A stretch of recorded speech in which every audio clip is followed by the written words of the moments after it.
Alright, now, my name is Trob, and today I'm going to be doing commentary for my Klonoa AGDQ 2019 submission video. Now, as of the past few years, this game has, improved significantly in terms of, what movement tech, and, not only in that, but also in the tricks that have been, applied to it. Now, firstly, I'm going to discuss the basic movement. Now, you can see that I've grabbed this move here early. Now, that was so I would have to carry it over there, so I wouldn't have to wait for another one earlier on. So I would just be able to carry that through the stage. Also, you'll notice that with the general movement, I try to jump constantly up hills, which is faster than just trying to walk up them. And going down hills, you tend to just scroll, just walk down them as it's faster for movement. Now, since this early stage is pretty basic, I'm gonna just go over what version of the game I'm playing. Now, the version that this run is on the PSTV, which has the second fastest loads for the game, but it has now been obsoleted by the NAM collection, which has even faster loads, and all the tricks on it are now possible. Now, here is the second level, which is pretty self-explanatory. We do a damage boost on that enemy there to make it faster. Now, something with damage boosting of enemies in this game, which is very important to note, is the direction of it. So if you hit an enemy to the far right, you will damage boost to the far right. Whereas if you touch the left of the enemy, then you'll get knocked back. So that is something to keep in mind. Now here you can just jump on that whirlwind, so you don't have to wait for his animation up there. And this section is just pretty self-explanatory.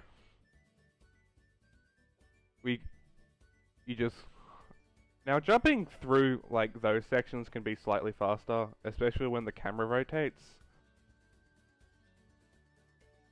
And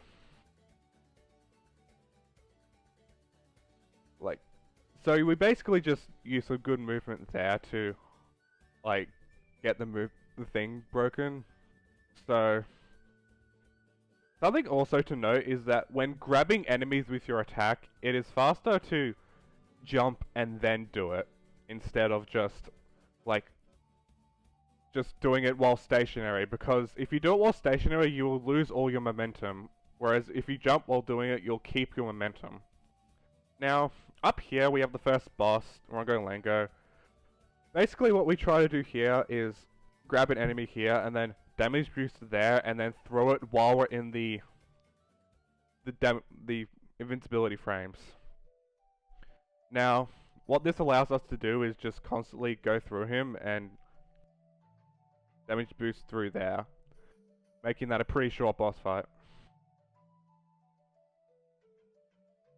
Also, something to note is that it's really faster to not have a memory card in, because if you have it in, then you will get prompted to save your game at the end of every single level, which loses quite a lot of time throughout the run.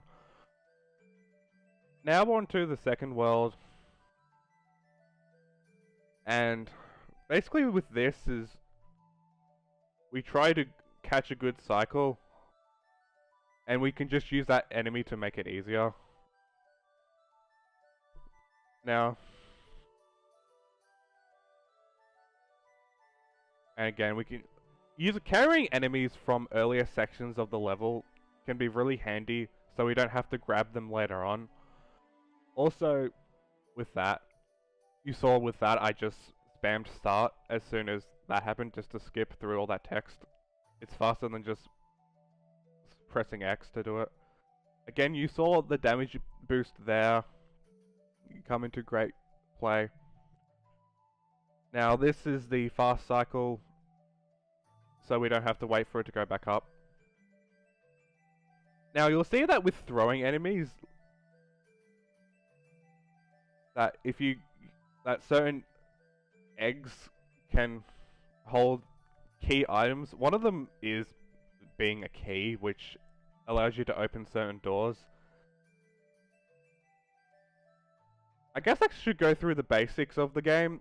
Now, of course, the gems are the standard get 100, collect a life sort of thing.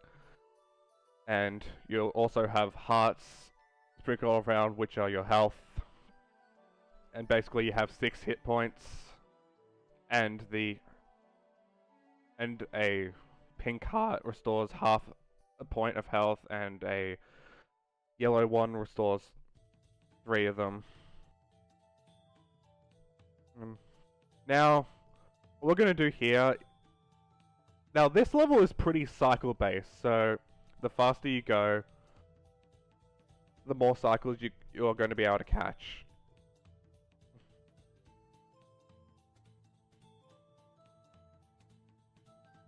Like, you'll see a good example of this coming up here, is that if we go fast enough, you can, like, grab that moo and then keep it without having to, like, use it to jump, which means we don't have to grab the enemy down there, which saves a pretty helpful amount of time.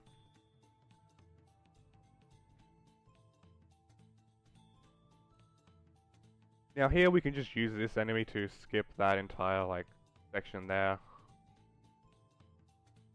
And by grabbing that moo there, we don't have to get that yellow moo there, which we would have to wait for it to turn around. But yeah, again, if you're fast enough, you can catch a lot of cycles in this game without waiting, like the cycles for that over there. Now here you just run forward. Because of the drift, that pushes you forward, it allows you to go even faster, and if you move fast enough, you can get past that small move over there entirely. And yeah, we just damage boost through a lot of these enemies, so we don't have to wait on them. Which is helpful, because we can get a bit of health there. And jumping at certain spots there can be a bit faster as well. Now, up and coming, we have the second boss, which can be a bit of a fickle. Basically, the aim is to grab the enemy that it throws at you and then toss it back at the fish. Now, what we can do here is, if you're fast enough, we grab it and we can throw it back while it's going down, which allows us to basically just get a free hit on it.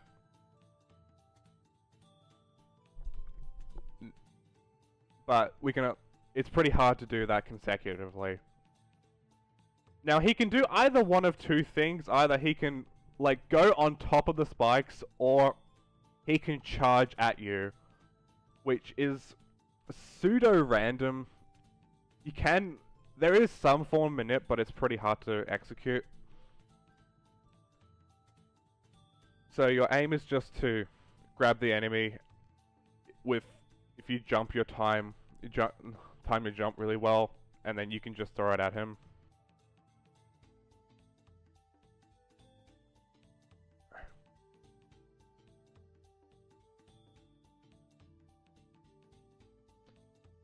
I guess I should explain the story. It's pretty, like, gut-wrenching for a kids game, well, kids platformer specifically. I mean, it is pretty generic, but it has, like, a huge plot twist at the end, which sees Klonoa and his companion Hupao getting separated at the end. Now here you just saw that you can simply just run through that enemy without even taking damage at all, which is kind of handy actually.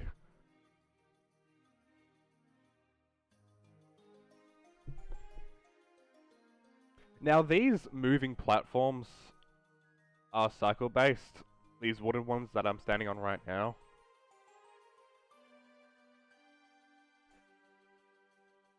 They are entirely cycle based, so if you're fast, you just got to have good play there, and then you can catch it without having to wait.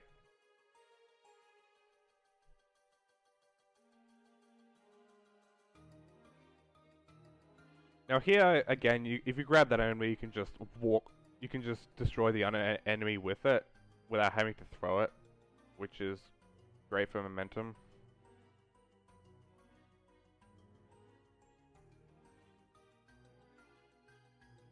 Everything out here is pretty self-explanatory. The idea is just to grab enemies as early as possible so we don't have to go make some detours to get other enemies that would usually take longer to get, like the ones down there. Now, the clocks are checkpoints, which sometimes we can't get them due to varying circumstances. One of them will be shown up ahead a little bit. Now this is a pretty interesting section. Now, basically, the aim here is to grab the green enemy and keep it through here. Now, what you have to do with the big enemy is, when you're jumping with the green enemy, you have to make sure you're standing still, otherwise the green enemy will kill the big enemy, which means we'll have to take the long route. So that is pretty important. And again, if you can keep this enemy through here, this is a pretty interesting section. So, coming up ahead is another auto-scroller, but now that we have this enemy, we have to keep it throughout the entire section without losing it. So, as you can see, we can't get that checkpoint. Not that it matters a hell of a lot. Now those first sections are honestly the hardest to dodge here.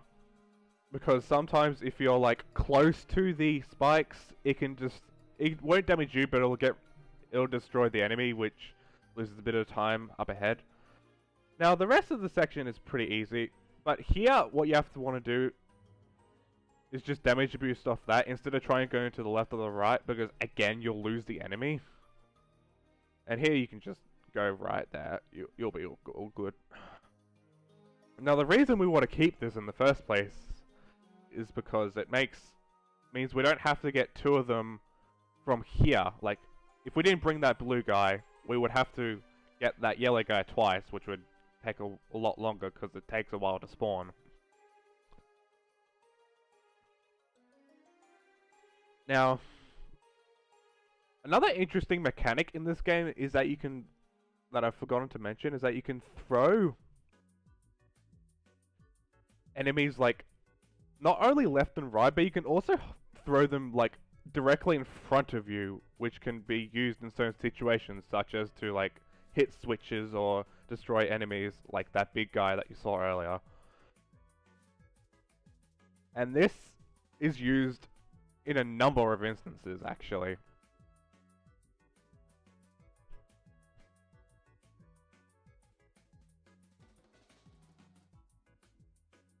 So now we have Vision 3-2, which can be a bit of a maze, actually. But once you got the right route, it's all good.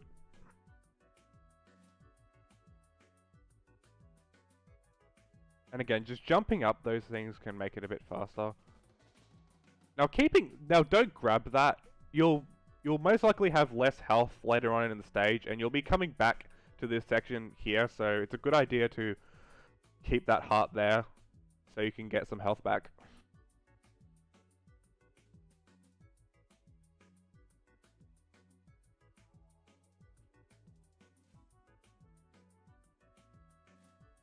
So I should mention the different categories, actually, for this game. Now, you've got any percent, which is this category, which is just requires beating each level and getting to the end.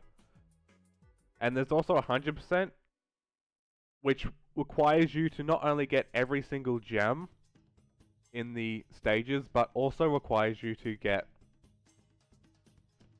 all of the villages. There are 6 of them in each level. And if you get all of them, you'll... In the other categories, there's an extra vision, which is basically just a super tough level, which doesn't have really any plot relevance. It's just there to test your skills, really. But unfortunately, it's not in this category. So here, we throw these enemies detonate, so we just throw it to the, like, in the proximity of the switch, and then during that, we make our way to it. So we can just enter the door as soon as the enemy explodes and hits the switch.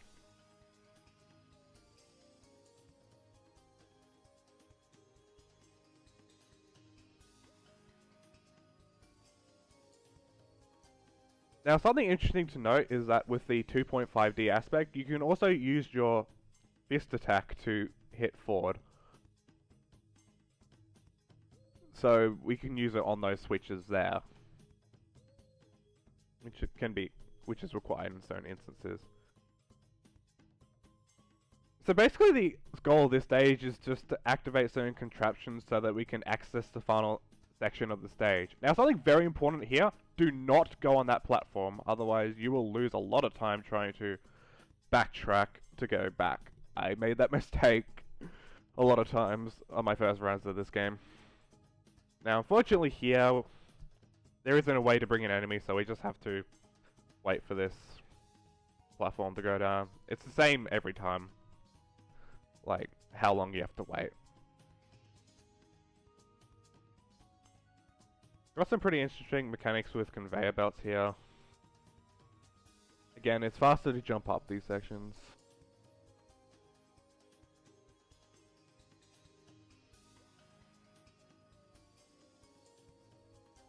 So, probably one of the hardest parts of this game are the bosses of the game, actually. Coming up is a pretty tricky one.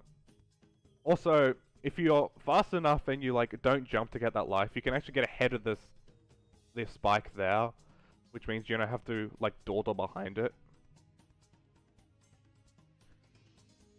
So next up we have Gelg Bolm, who is a bit of a nightmare to fight, honestly. It can be quite annoying. But there is a way to do it. Basically, for the first hit, we hit him as early as possible. Now, for the second hit, we don't hit him as early as possible. What you want to do is wait for him to go towards you a lot, so he'll knock back to there. Now, what we could do is that, because of the 2 enemies will spawn, so we use the first enemy to damage abuse past him, and then we can use the second enemy to instantly attack him. Now here and it's basically the same sort of sitch here. We damage abuse through him, and then we can hit him before he does his attack animation with that giant ball over there. So, which you can see right there.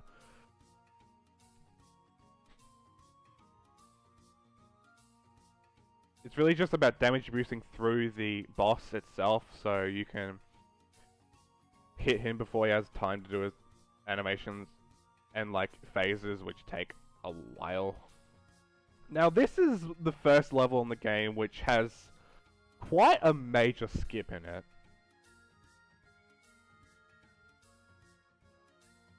And you'll be seeing, this is kind of a common theme throughout the late game. There are a lot of skips which can get rid of large portions of stages, especially in World 6. Now, something to note about damage abusing in this game in general is that it really... the frames are really small. Compared to most platformers, your invincibility frames, the length of them is really small. I guess to compensate for having 6 bars of health.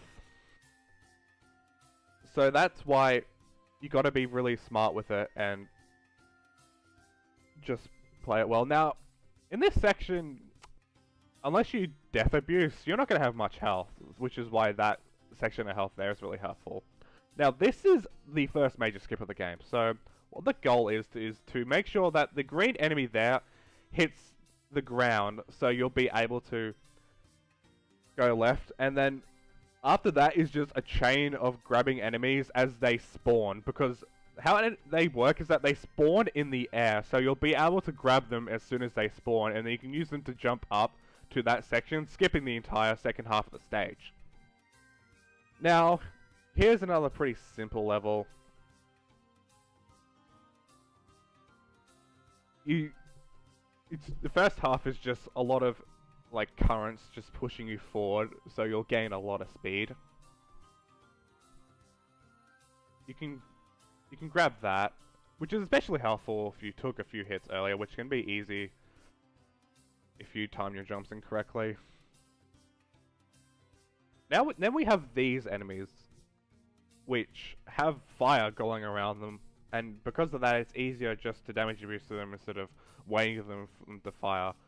Now, something interesting with hitting this switch is that the animation for that switch won't actually activate until you're on the ground. So what you can do is you can jump, and then go right, and then after you land on the ground, you'll be able to basically gain a bit of extra distance because of how the animation works.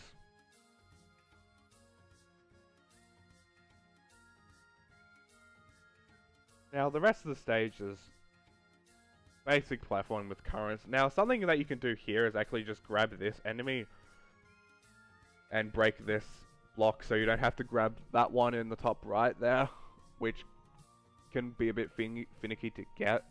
Now, that cutscene that we just skipped, that's where the big villain of the game, Joker, just killed Klonoa's grandfather. It's actually a pretty sad scene, honestly.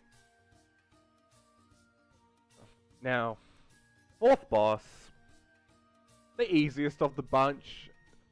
The only form of RNG is with these really little annoying enemies that can spawn instead of the bombs. Which, if there's like 2 or 3 of them at once, they can be annoying to dodge. You don't see any of them here, luckily, because but they can be pretty annoying.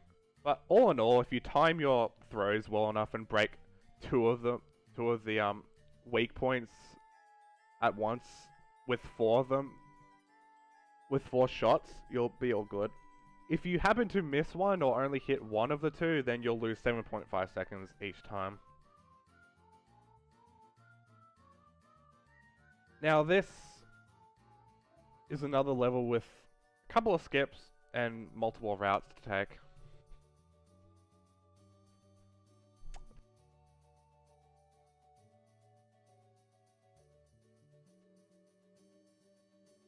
So firstly, we're gonna get the red orb. We gotta get all 4 of the orbs to open the door at the end of the level. So first up is the red one, and we damage boost to carry this enemy through, so we can just throw it at that moving platform there instead of having to awkwardly get that green enemy that was flying up and waiting for it.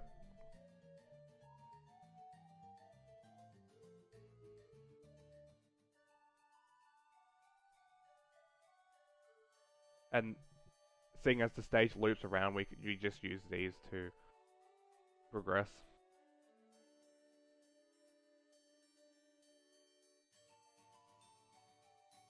And of course, we damage boost right through the fire. So, up second is the blue orb. Now the way we do this is sort of interesting, as you'll see up ahead.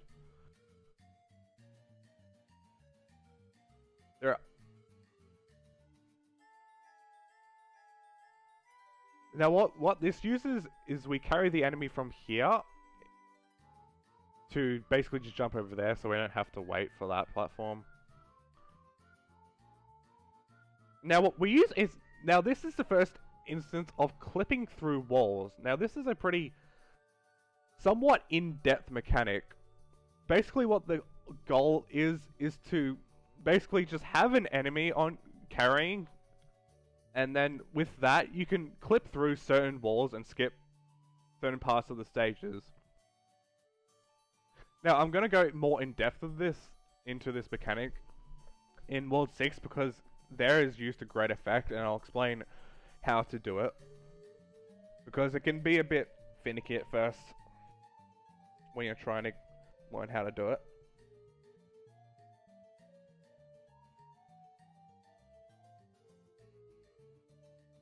Now we're getting the yellow orb.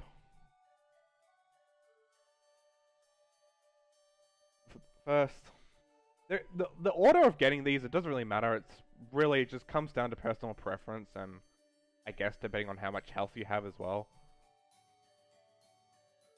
Now, we damage boost backwards through that spike so we can keep that enemy, and then so we don't have to wait to get the other enemy that takes a while to spawn. And if you're fast enough, you can also catch that flame cycle and do it. And so you don't have to wait on that. Now we are going to get the green orb. And the strat for getting this is pretty interesting, as it requires us to death abuse instead of just damage abuse this time. So we basically just get that checkpoint for safety, just in case we fail it.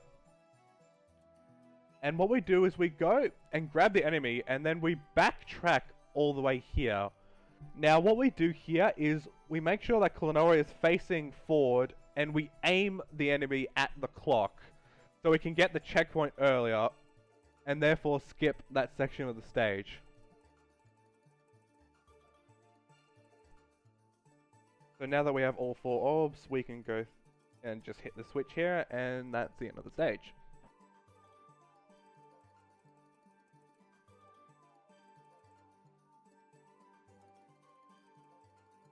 Now, 5-2 has an early cycle, has a cycle that you can catch, which starts as soon as you enter the stage, actually.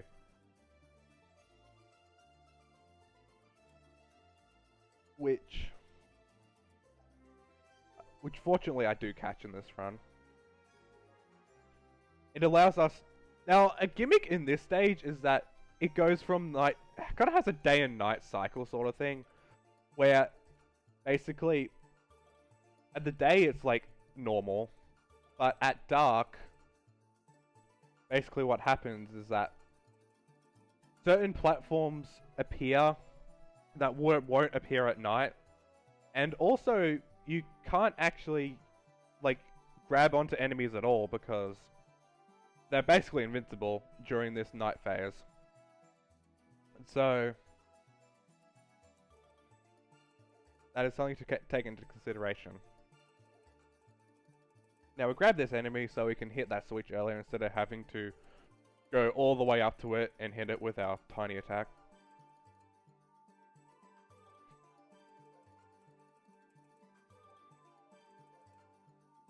And you'll see that, yeah, the platforms grow so that we can jump on them.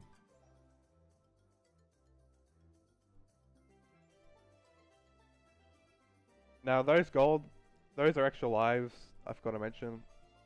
The gold Klonoa tokens are extra lives. Now here, instead of... what you would usually do is, like... Now there are certain enemies that are like steel, and in order to like break them free, you have to throw a non-steel enemy at it, and then it'll get rid of its defenses, so that'll just be a normal enemy. Now, what we do instead is, instead of doing that, we just damage abuse through it, so we don't have to grab enemies from the foreground and just throw them at it. Now here is a bit of a cycle, which thankfully I caught. Now, instead of immediately going through the door, I deliberately waited there for a bit. And I did that on purpose, is mainly due to the fact that the day and night cycle, that's like how you'll see up ahead, because I waited there, it'll automatically become night. Now, here, instead of doing this huge puzzle, you can see that if you time your attack well enough, you can simply just grab the enemy through the door.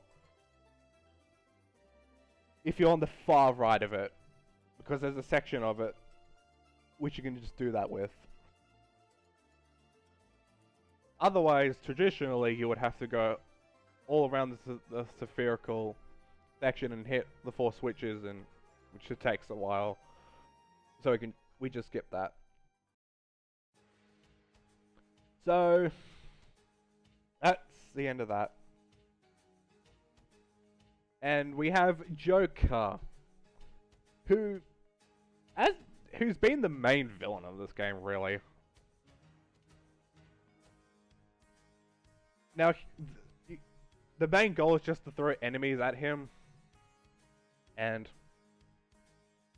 just make sure you don't hit those 2 glowing balls around him, otherwise they'll just like deflect those attacks. Now once you hit him a certain amount of times, he'll go into his dark phase. And what the goal of this is to hit all the glowing platforms and turn them into yellow. Now green platforms you only have to do them once, but the blue ones you have to jump on them twice. Now the strategy here is to just take 2 of them out at once. So if we get like hit 2 of the blue ones, they turn green, and the goal is just to move back and turn those into yellow, which is faster than just trying to like go all around and do it, circle it around again. And once you make all of them yellow, he'll come back to normal, and you'll be able to throw some more enemies at him into the foreground. It's really just all about timing your shots and just trying to predict where he'll move forward next.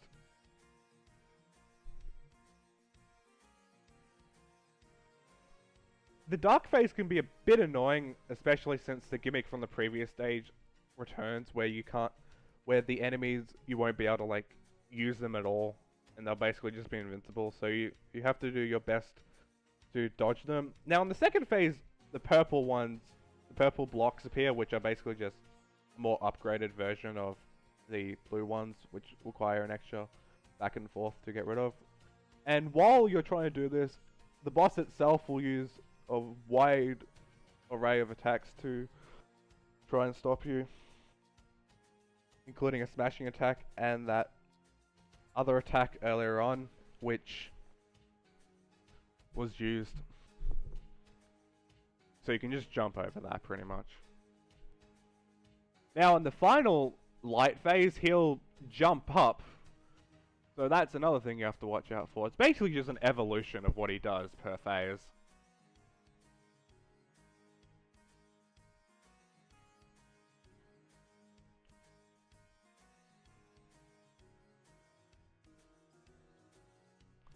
Now, what we have up here is 6-1, which has a skip which allows us to get rid of majority of the stage with the mechanic that was used in 5-1, except it's used to much greater effect here. So, I'm going to go into a bit more detail with it. Now, the aim is to basically grab an enemy and basically just, you should be facing the screen and always holding, basically just hold down. Now what the goal is to just tap left very slightly until Klonoa nudges into the wall that you usually can't fit through because carrying the enemy is usually too big. But if you just nudge left on the control stick in very slight and precise increments, then you'll be able to clip through the wall. The timing and the feel of it can be frustrating at first, but you'll get used to it.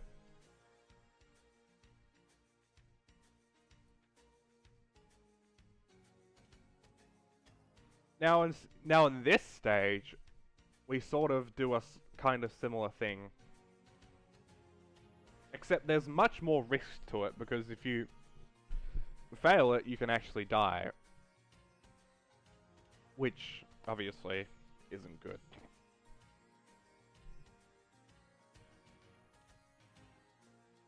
Now what these skips allow us to do is that originally you would have to go through a gauntlet of puzzles to activate like and open like certain doors and stuff, but we just skip all that.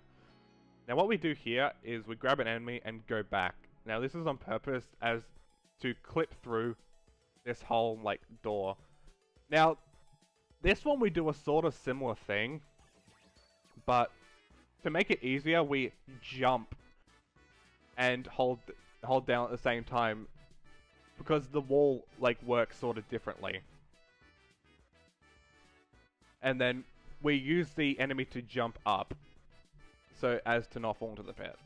Now this is the second skip, which can be a bit annoying to do, honestly, because without the visual cue on the first attempt that you get from these moving enemies that jump forward. Now basically what you want to do there is enemies will consistently fall down at an increasingly faster rate. So the goal of that is to just have an enemy and then jump up, and then as soon as the other enemy spawns, you grab that and then jump up as well. It can be kind of hard, and if you... Now something I forgot to mention is that Klonoa actually kind of has a flutter jump in this game, similar to Yoshi in his games. So we can use that in certain instances to make our lives easier.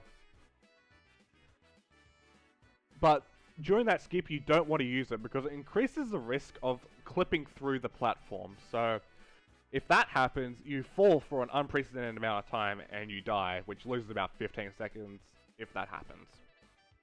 Now, the second last boss is Guardius. Basically, the goal of the first phase is basically just to throw the enemies at him. Now, once you complete this first phase, you want to make sure you go through these glowing platforms. I mean, not platforms. The glowing balls, as it's actually faster than just waiting for him to start his second animation. And it's the only time you want to do this, because every other time you just want to avoid it, because you just lose time. Because you lose this time to being able to attack him, basically.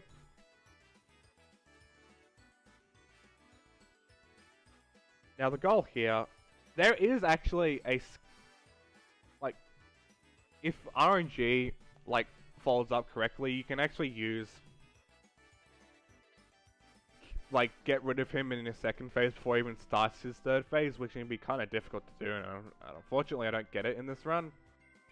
So, the alternative is just to go to the left, hit the triangle thing on the bottom left, and then grab the enemies that fall out of that, which is basically the backup strat for that fight.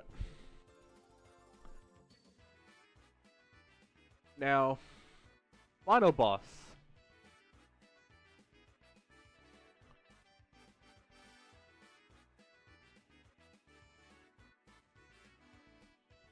Now the goal is to basically give your friends that you meet along the game, they all kind of help out. And the goal is just basically just to give them the enemies so you can use them as ammunition to destroy this abomination faster. Also, something very important, do not get stuck in that tongue attack. The animation for that costs like 10 to 15 seconds and you can't do anything while you're in that.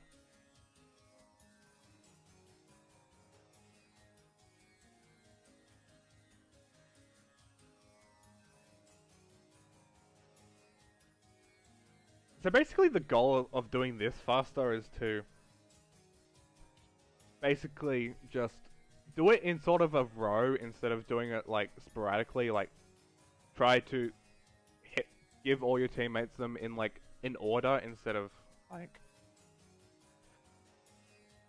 just doing it in a different random order. So once you've done that, they fire all their cannons at once and destroy his first phase. And then you get sucked in, which is intended, by the way, as this is the introduction of the second phase. Now, firstly, we kill ourselves. This is intentional because it is faster than just waiting for him to start his animation.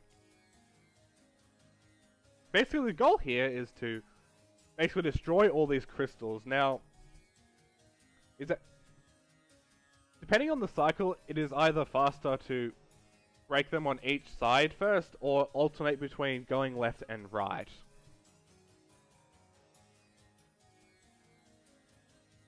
And while you try to do that, he'll attack you with those lasers. It's pretty. This phase is pretty self-explanatory, really. On the second one, it's kind of the crystal sort of moving, and the death possession can be kind of annoying. Like you'll see that I missed the first hit there, and when you try to hit it the second time, the rotating platform goes crazy, and the crystal itself gets smaller. But the main strat for that is just staying in the middle, because then that is pretty consistent in where you'll be able to hit it. Now we have the final phase here, and we're nearing the end of the game. Now basically the goal is sort of a similar thing to what we did in the first phase, except that you have to like use your jump sort of ability to grab, to have the enemies like use your friends as ammunition again. Now this phase is sort of different, where basically the platforms you're standing on will be destroyed, so you have to constantly be moving right in order to avoid death.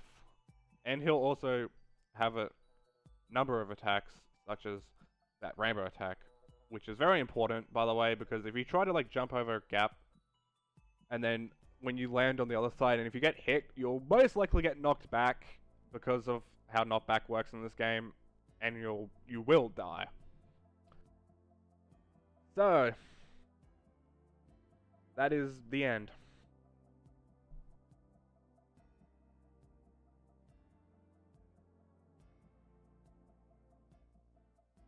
Afterwards, plot-wise, basically, he gets separated from his companion in a really heartwarming end. Thanks for watching.